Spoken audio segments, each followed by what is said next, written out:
You just don't have the time. I hear that all the time and I think, oh, that is so not true.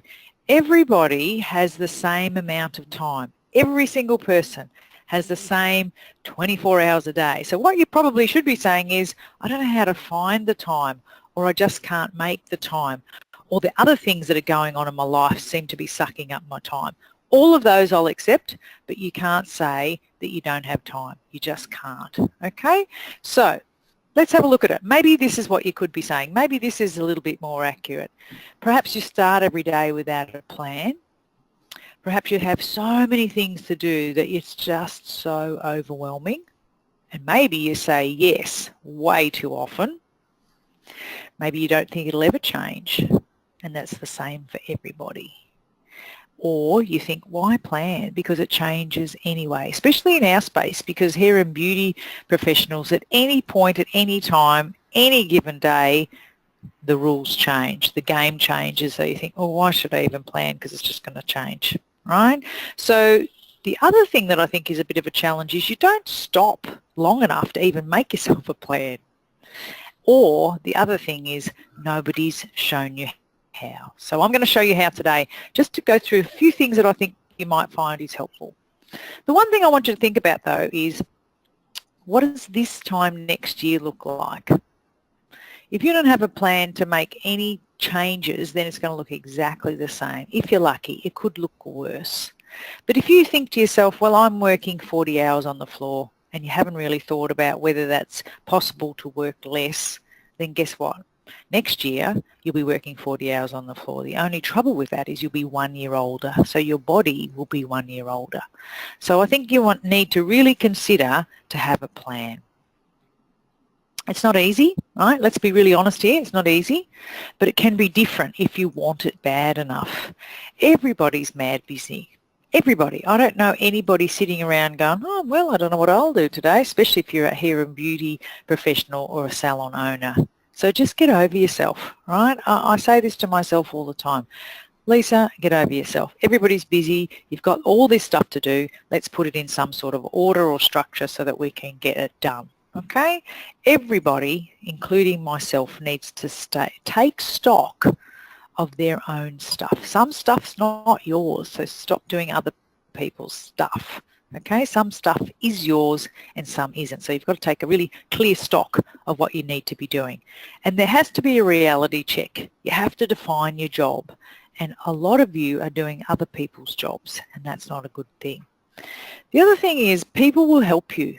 You've just got to work out how someone can help you and how that you can check in that they're doing it to your liking. You've got to come up with new ways to do the same thing. You've just got to do it better. And that's just how it goes. It's not rocket science, guys, but I think you have to have a bit of a reality check. Don't do everything, right? Like the big, old, slow elephant. Don't do everything. You have to learn to delegate, but it's really important that you delegate to the right people. Nothing worse than giving a job to somebody that they're not going to be good at. So if somebody hates making contact with people or training people or is no good at that, well, clearly you're not going to give them that job. But there's somebody in your team that's a natural trainer. That's the person you give the training jobs to.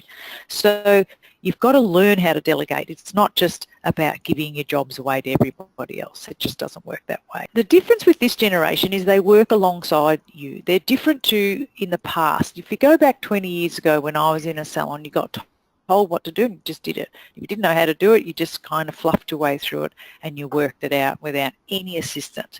This generation's really different. They work alongside you. And I've got some really strong theories as to why that is. A lot of them are raised in families where there's only 2 children or 3, unlike myself where there was 9. We just haven't got time to talk to you, just do it. Right? So this generation's really different, smaller families, a lot more separated parents so that they are more at on a same level. Very different. There's not as much I'm the king and you'll do as you're told. It's very different today. This generation just wants to help. You need to let them help you. You've got to stop hogging the ball. The amount of people that I come across in salons that I look at their figures and the owner of the business is doing most of the work. So in a salon typically of say 3 people, they're taking in, let's say, $5,000. So you might have a junior, 2 seniors. Maybe they're bringing in $5,000. Guess what? The owner of the business is doing 3, often over half. Really wrong. You can't do that. If you're going to keep hogging the ball, you're going to burn out. It's pretty simple, really. The things that you could move on instantly today, the things that you could start to delegate to other people is the end of day process. I call this bean counting, and I always had the apprentice do the end of day process because it gave us some importance. And I think that really, if you have a really clear structure written down, it's easy to do. I don't know why this is such a serious thing, touching money. And honestly, today there's hardly any money in the till. We all know they're just dockets, aren't they?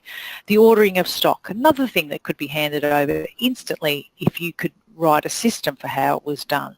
The smaller and the easier to do services. So in your business it might be the blow waves, it could be the tint applications, but these things can be moved on really, really quickly. Things like organising events. Why would you organise a Christmas event? Give the person the guidelines and let them organise it. There is so many things that you can hand over. Looking up salon trainings on the internet and knowing where you need to go. Give them a guideline. We can go to anything that's up to $300 a head, blah, blah, blah. It's got to be in the month of August and it needs to be on Wednesday evenings, blah, blah. It's easy, right? The training of others. Why do you feel you have to train everybody? That's silly. You know, there are so many things. I always had the second year apprentice train the first year apprentice on shampoos and the likes. Why do you have to do that? You're not the only one who can shampoo. And this is where you've got to, I say, get over yourself. And now if I was talking to you face to face, I'd say, get over yourself, dickhead. That's what I say to myself. Get over yourself. There are other people who would love to step up. You just have to step aside so that they can step up.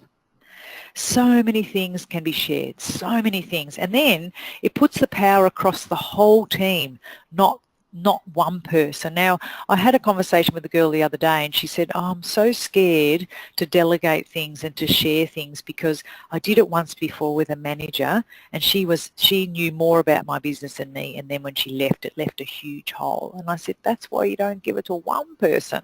That's why you share things so that there's a lot more responsibility across the board, and then we feel like a team. It's really, really important. You have to write things down. If you write them down, it's a system. So I teach people this and I start them off with the end of day process. What do? So go to the till and do what you do, but write it down in bullet point. Open the till. Count the cash. Make sure there is the coins separated from the notes. Any notes in there, put to one side. Then you might put in the FPOS. You might have it automated, I don't know, but there's so many things that you do every single day. The trouble is you show somebody once and then they go and do it, and then if they leave or sick or on holidays, you've got to go back and do the till. But if you had a system written down on how to end the day and that anybody could understand, you need to test it with somebody who's got never ever seen how to do it. And then you go, yep, it works. So just write it down. Once you've written it down and it's really clear, then you can, shrink it down, make it really small, laminate it and put it in the till under the drawer. There it is. So you know where to find it. Other things, I've punched a hole in and put a string around it and then I've tied it to something. So for example, the washing machine, if it's not working, don't come and tell me it's not working. Have a look at the little thing that I've laminated and it's hanging off the button that says, check this, check that, check this. That's a system. And then you don't have to be there doing it all the time. And so what you've got to do is pretend you're not going to be there. And one of the things that gets systems started is if you know you're going to be away for a month, then you think, okay, I better make this very easy to follow because I'm not going to be contactable. And that's all a system is. It's what you do written down. So what about at home? Is it the same at home? I bet it is. The way you run your salon is the way you run your home. You've got to find 4 hours. Okay? 4 hours at work is enough to turn your business around. Now, when we coach clients, we work with you most of the time. It's 45 minutes every second week. But in that time of sharing what we know, and we've got everything prepared. Here's one I prepared early for you. So we've done hours and hours and hours of work beforehand. But to deliver that content, we need 45 minutes every second week. But we ask you to find 4 hours If you can find 4 hours a week, you will turn your business around. Now, I'd like you to do the same at home. You need to find 4 hours at home, the same. You need to write a system for how you want the washing put away at home. You need to write a system for how you want all sorts of things. What else could you do? How to switch the TV on, and how to get the Foxtel up, and how to switch the Foxtel up, and how to put the radio on. If you were to do that, then anybody in your house would be able to do it, and they wouldn't go ringing you up when you're at work saying, Mum, I can't get the what's-the-name TV on. Really? I rent my houses out through Airbnb. I've got 2 properties and I rent them both out. So I've got to make this house run when I'm not here. So I have a guidebook. You could do this exactly the same in your home. This is how I want it done. And you could take photos of things. You could make up so many systems. So in your 4 hours a week, that's what I want you to think about. How could I do this? You might even put a couple of really simple recipes that your husband or teenage children could follow if they were starving and wanted something to eat. Nothing to eat. There's 100 things to eat. They just don't know how to cook. So it might be something as simple as how to fry cheese and make a salad. I don't know. But in your 4 hours at home and in your 4 hours at work, what I want you to do is work on how you're going to get people to be accountable for their own actions and to work without you. It's really not that hard, guys. The trouble is you don't switch off your phone, and I see people doing emails while the TV's on, and I'd see them doing emails while they're checking Facebook going bing, or Instagram going bing, or an email. I think, don't do that. Do one thing at a time properly. And the biggest time saver in the whole world is switch the bloody television off. When I go to people's houses and they're looking at me and looking at the TV, and I just say to them, do you mind if I turn the TV off? And they go, oh, okay. Like, right. Now what are we going to do? I go, I don't know. You get things done in twice the time if you turn the TV off. I don't mean the sound down, I mean off. In fact, pull it out from the wall. I'm not a very big fan of TV. You've probably worked that out. You have to act like a surgeon. In salons, there's not enough hierarchy. So even in beauty salons, I see very qualified beauticians doing pedicures and manicures, and I'm thinking, why are you doing those? They go, oh, this client loves me. Yeah, and that's not a reason. You should be doing the most high-end things that you're qualified to do, and leave this more easier to teach things to the juniors. They will love you for it. I would not like to think that you're putting on tints. If you've been hairdressing for long enough and you've got juniors in your team, which I believe everybody should have juniors in the team, they should be putting on the tints. They should be doing the blow waves. And the way that you save time is that you act like a surgeon. A surgeon doesn't come into the theatre room and make the bed or make sure that all the instruments are there. He's got people who helps him. In our industry, we don't do that nearly enough. And I think it's a real shame, because you should celebrate all the years of your training, and you should come in with your hands up in the air, scrubbed and ready to do the difficult work, the work that you find the most challenging to teach people. In hairdressing, it's the cutting. The cutting is the hardest thing to teach, and so that's the thing that you'll have to do the most of, because it is hard to teach. Applying a tint, that's easy. You can choose the colour and do that, but you say it to your clients with confidence. You don't go, is it okay if Susie puts this on? Well, now you've planted doubt. What you do is you go, okay, what are we doing? Let's talk about the plan. What are we going to do? And, okay, Sarah, can you pop this on? And I'll be back in a second. And you say it like a surgeon. You say it like you mean it. You don't have this really timid body language that says, oh, I feel guilty. Don't feel guilty. You're a surgeon. Act like one. Learn to say no more than you say yes. So you've got to think long term and move 5% towards your goal every week. If you were to do that, in no time you're going to be there. But most of you don't think it's not possible, so you don't even try. But if I was to stand in front of you and just take one step to the right every 10 seconds, in no time I would be out of screen. And so that's what you've got to do. Just take a little step in the right direction, and before you know it, you'll be there. You've got to change your head. To be honest, it's all in your head. If you think you you can. And if you think you can't, you can't. So I think you need to change what's in your head first. You've got to pause before you say yes. Never say yes on the spot.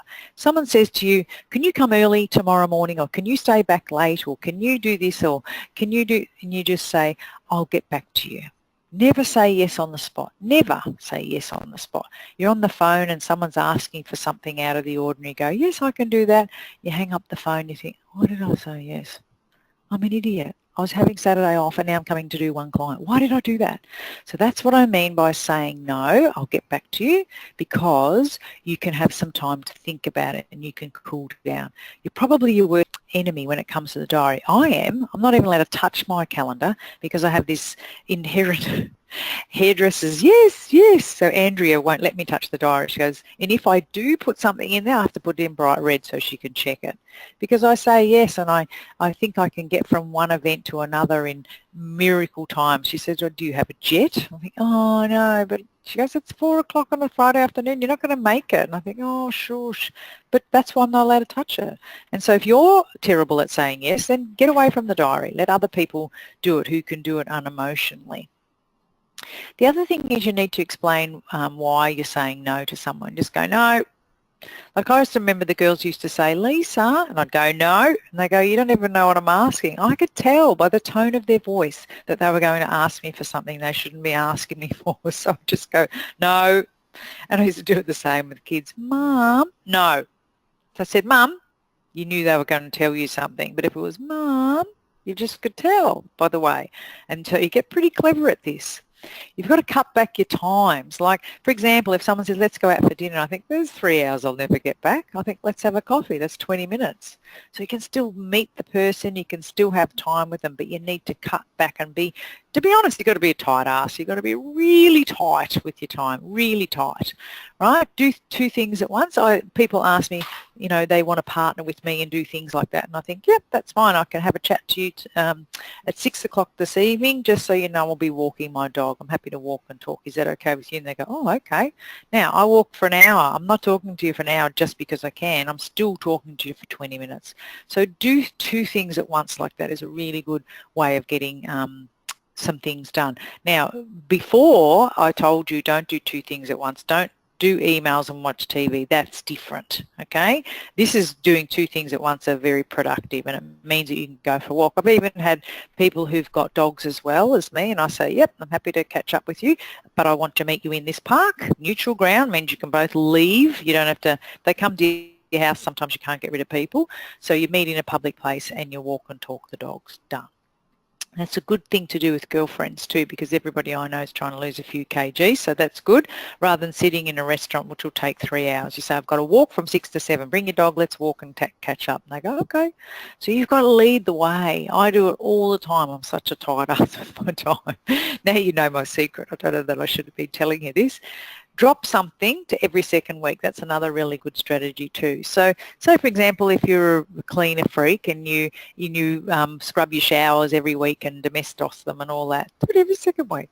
No one's going to be shot or injured if your shower's not cleaned every week, you know. It might be outside and blower vacuuming or mowing lawns or things like that. You know what, just let them grow a little bit.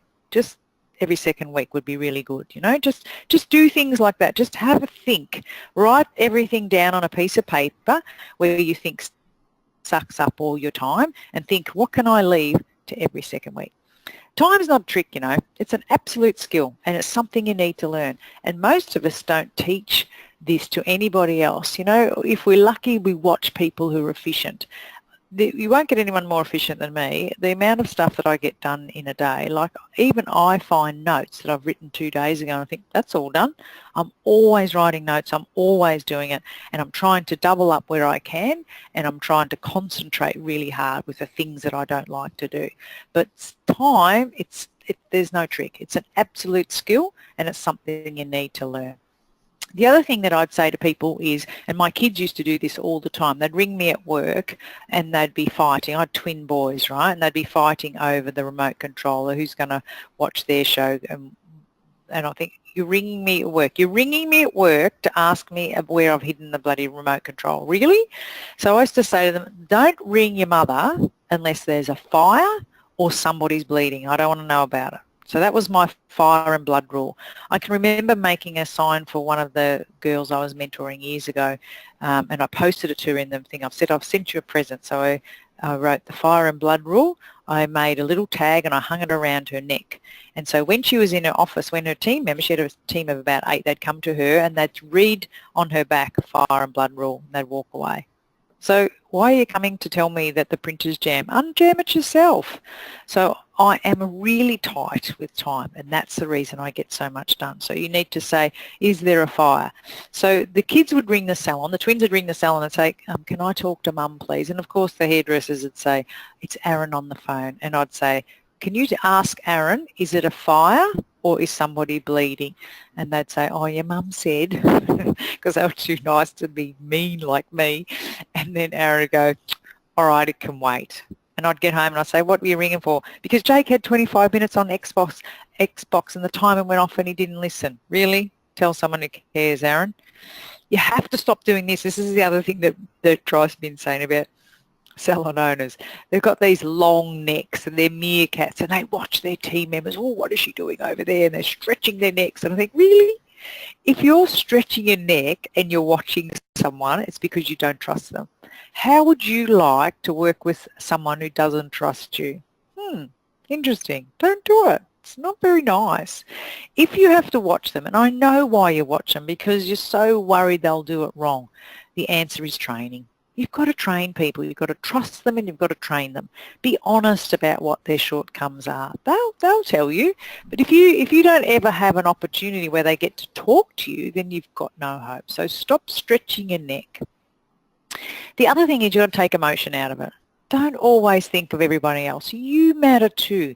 Your job is to be sound and safe so that you can provide a business and then a lifestyle for yourself, and you can also provide an income for somebody else. If you don't look after yourself, then your business is going to go whoopsie upside down, and then you're going to have to tell people you don't have a job. So it's really important that you look after yourself. Be crystal clear. Decide when you'll do things. Not, someday today I might do this. No. 9 o'clock I'm going to wash the car. I'll be finished at 10, then the day's mine. Right? Be really clear. You've got to, are you deliberately lulling about? Like if you've got 3 jobs to do and you don't want to do them, you keep putting them off. So check in with yourself. Are you just being, avoiding it? I know myself when I start avoiding things because I think I've got to do that emails or I've got to do something, and then I find myself I'm cleaning. I think, really, Lisa, get back over there and do your jobs. So sometimes you're deliberately lolling about because you don't want to do it. Right? Why do you think that might be the case? Is there jobs that you have to do that you don't want to do? See if you can find someone else who can do them, someone who would like to do them. There will always be someone who would like to do it. And so really you've got to get those people that want to do the jobs and get them to do it. It's really important, okay? But you've got to always be able to give someone suggestions and tips on how to do things better. Write your list. Just write your list and get excited. It's really not that hard, guys. If you just get it out of your head and onto a piece of paper, it makes huge sense when you see it. And then you might circle the things that are really important to you, the things that you'd like to get done first. So you might go circle it 1, circle it 2, circle it 3, and just do that. I think people write lists that are too big. Right? You should write a list and then get excited. It's really important. Now this is how I teach people to write a list. In the middle is the column called important. Everything is important. Right? So you write down the things that you want to achieve today. Don't go writing 40 things. Just put 3 things, 2 things, 4 things, not many. Okay? Then you've got other things that are not urgent and they're not important. Would be nice. An example of that is take the icons off your computer. Right? Take them off your home screen. Otherwise, it's that untidy you can't find a damn thing. That'd be nice. It's not going to make any money, but it would be nice if that was done. Okay? So things that are important, put those on your list of things you want to do. Now, things that are urgent, nothing's urgent. Important is pay your bills. If you don't pay them when they're important, then they're going to cut your power off, then it's urgent. So urgent should be the things that stop you from getting on with your jobs. Right? Your kid fell off the monkey bars at school. I said that to someone the other day and they said they haven't had monkey bars at school for 10 years. I said, well, the swing, all right? The kids fell off the swing at school, then the principal rings you and that's urgent. You have to go to school. So everything on your important list gets pushed while you fix what's urgent. If you're working in the back room and you've got all these lists you want to do and then one of your staff members faints, that's pretty urgent. You better get out the front, call an ambulance, all right? So they're the things that stop you, but you need to write down things that are important. Some things are very important, but everything's important and nothing is urgent. Urgent is accidental, it's unplanned, right? And there's lots of things that are not urgent and not important, and I bet you anything you do that first. Facebook, get back over into the important column. So hopefully that's helpful. Hopefully you're thinking, that makes a bit of sense. I think that was really helpful. I'd like your feedback. So hopefully I can't see the little box whether you've been putting any notes in there, but maybe just for my benefit, write down what you think was quite helpful, what you think was something that you might be able to use in your salon today or tomorrow. Most of us have a public holiday, but let me know and I would love to hear from you. So I'll hand it back to Donna and she can see if anybody's written in the list. Great, thanks Lisa, that was fabulous. No, I haven't got any questions here at the moment, so we'll just give people a few seconds to pop things in there and I'll read them out as they come up. They're like little mice. Yeah. Quiet. Yeah, quiet. One of the things that I got out of today, because I always like to learn something as well, was the get over yourself. I have a role where I do lots of different things and I sometimes sit there thinking, oh, how am I going to do all this? And so sometimes you just got to get over yourself and do it. Yeah, so that's really helpful for me. Just get started, I think. Yeah. Just, get started. Sometimes I think the thought of it is far worse than the actual task. And so you're thinking about it all the time and you just think, just do it. Like really, if you set the clock and said go and try to do it in the quickest amount of time, you'd be surprised it actually doesn't take you that long. It's the thinking process that slows you down. Do the thing you don't want to do first. That's always a good strategy too. Get that one out of the way. Yeah.